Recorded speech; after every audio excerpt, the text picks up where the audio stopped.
Hi guys, welcome back to Create with Ann. Listen, as I mentioned before, I'm a great resourcer, and I had gone to a sale where a lady had some pieces that she had started, and then I maybe decided that wasn't for her. I don't know.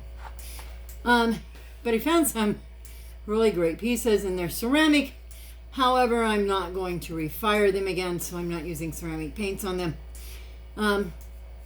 But she had painted this cow purple, and it is a cow, believe it or not. And I'm assuming it's because of the area we live in. The two big college rivalries where we live, which is right in the center of Kansas, are KU and K-State. K-State is purple, KU is red and blue. So I'm assuming that she must have wanted to do these for someone and then decided she didn't want to do that. I don't know. But the cow, this is a creamer cow. And the creamer cow, I'm going to date myself, but I can remember when every table had one. My grandmother had one, my mother had one, my aunts had them. And it was back when people would stop by for coffee. They would take the cream off of the milk we got, because we got fresh milk back then from a dairy. We lived on a dairy, so our fresh milk just was there. And they used to dip the cream off, they called it. And they would keep it in jars in the refrigerator. And that cream was used to make butter, heavy whipping cream, things like that. And they would also put it in one of these cows and keep it in the fridge. And then whenever anybody came by to have a cup of coffee, and when you live where your family's all around, like my family was on every quarter mile, and there was a reason for that. It's so everybody could farm together and make it easier on farming as a whole. Excuse me, I need to put on my gloves. But anyway, they had these cows, and when they would come by and drink coffee, they would set this cow on the table. And then if you took cream in your coffee, you poured it from this cow. Now people don't do that anymore. Because, well, let's face facts. If you're going to have coffee with someone, you stop by Starbucks, or you grab a latte at Dunkin' Donuts, or you go to the restaurant. But there was a time when you actually went to people's homes and drank a cup of coffee and visited. Caught up on the gossip for the week or whatever.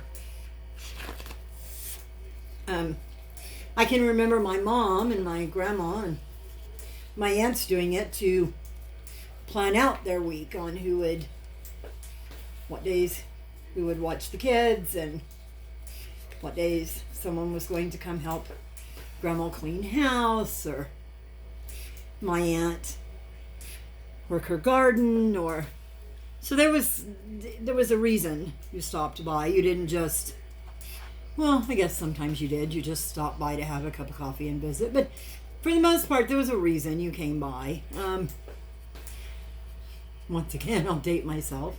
I can remember my mother having a wringer washer, and so there were days that the ladies would get together and do laundry, hang it on the line. And in fact, a funny story, when my kids were growing up, we lived on a farm, and I love the smell of fresh dried clothes from outside, and it has like this fresh earthy scent to it, and it smells clean, and it's just a wonderful smell. So during the summer, I wouldn't use the dryer. I would hang the clothes on the line when I washed them. And then when the kids got older, that became their job. And I taught them how clothes are supposed to hang on the line. And my kids today, who are grown, some of them even with grandchildren of their own. We'll talk about Mom and her clothesline lesson. And Mom had clothesline etiquette, they always say. And this came from my mother, who I'm sure learned it from her mother. But the clothesline etiquette was the underwear always went on the very back line. And normally there were 3 lines, sometimes 4, but mostly 3 lines. And so the clothesline etiquette was the underwear went on the very back line. Now the reason the underwear went on the very back line was you didn't want the neighbors to see your underwear. So by hanging it on the very back line, then you hung the shirts in front of that. And you always hung the shirts by the very tip top of the collar, by the shoulder and the neck. And the reason you did that was so that you didn't leave pin marks on your piece, because they're the dickens to try to iron out. So next came the blue jeans and overalls, and you hung those by the bottoms upside down so that the waistbands would blow in the breeze and dry quicker, because if you didn't and they hung on the line, it would take them forever to dry. And then you hung your towels, your wash rags, things like that. And then if you had a 4th line, or if you had extra room, that's where your bedding hung, your sheets, your pillowcases, things like that. So my kids will always tell you, if you ask them about Mom's clothesline etiquette and how things hung on the line. But anyway, I digress. And the cow kind of falls in with that, I guess, because that's when people came, and I think we were much more social in each other's homes back then, maybe, than we are today. We have parties and dinner parties and things, but back then it was just more commonplace for the family to spend time, even your friends spent time at your home. That was a good chance for the women to display their pretties and the men to show how well kept their yard was and talk about the garden. And so yeah, it was a different time and a different way of doing things, but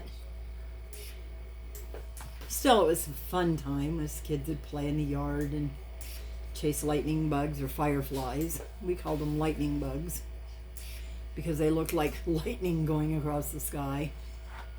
Our dads would sit on the porch and drink a beer after a hard day's work, or my dad he drank coffee. He didn't drink beer, so he'd have a cup of coffee, and the other guys would drink a beer and they'd talk about bringing in their crops, or, just different things. But anyway, that's when I saw these. She had about 3 or 4 of these cows that she had started to paint but didn't finish, and like I said, I can only guess as to the color. But I decided I didn't want a purple cow, so I'm recovering him with just some white base coat so that I can repaint him the colors that I want. My cow. This one I think will have a more natural look to it. Like I said, this isn't going to be refired, so it won't be glazed, so it won't actually hold cream. It won't. But it's a fun, nostalgic piece. And in recent years, you've noticed pieces like this for display pieces have made a comeback. And I think that's kind of fun, that people aren't really utilizing them for a purpose other than just decoration. I think that's kind of fun and kind of nostalgic. And so yeah, today that's what we're doing, is just covering him to get him ready to paint. This is what he looks like. And this is what he did look like with the purple legs. So, stay creative. Stay you.